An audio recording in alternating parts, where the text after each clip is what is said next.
All right, so what's the issue with a full day of eating videos? So here's the thing: if you watch someone do a full day of eating videos, you can copy their diet because they look a certain way, but it doesn't necessarily give you the same result as what they have. Because, first of all, they may already be at a body fat percentage that they're cool with. They just want to maintain it.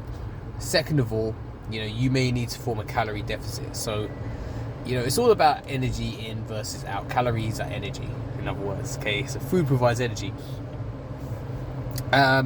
Secondly, that's their preference of how they like to eat, because we've all got different reasons why we like to eat the way we do. Sometimes it's just we've worked our way into a certain thing we like, whatever. We work our way out of it again. It's not all super helpful to you. It's just people seem to find that stuff very interesting because they look at their self, because they don't like themselves very much, and they look at this person who looks, in their mind, better than they do. So they think, how do I bridge the gap between me and my goal there? I don't know, we'll just look at what they eat because it seems like it must be the way forward. I fell into this trap myself. I got a guy's cookbook and I wouldn't deviate from it. I just ate everything he had, and on the front of the cookbook was a picture of his body.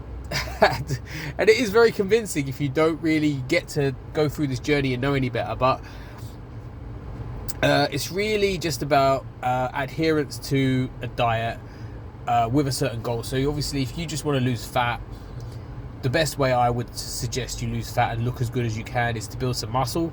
The way to do that is to feed yourself enough protein, and to actually, if you want to burn fat, obviously building muscle speeds your metabolism up. So it means the rate of calorie burn or your body does by itself going to be higher.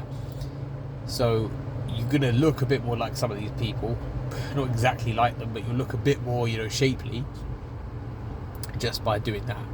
Secondly, it's just to complement the muscle building with movement and a slight reduction in the amount of calories you're eating. So if you're worried about following a certain person's diet, don't be, because that's just what works for them in their particular case, and you might find it might work for you, it might not. But it's certainly, and also if they've built a lot of muscle, their metabolism is a lot faster, they could probably eat a lot more than you can and get away with it as well. That's why it's not like apples for apples. It's useless to look at. It's interesting to see what they do eat, because sometimes what they do eat is a bit questionable, to be honest with you. Anyway, that's enough from me. But if you want to find out more about how I can help you achieve your goals and kind of give you guys some information about how to do fitness in a healthy, sustainable way that's going to improve your life, feel free to reach out or comment. All right, see you soon.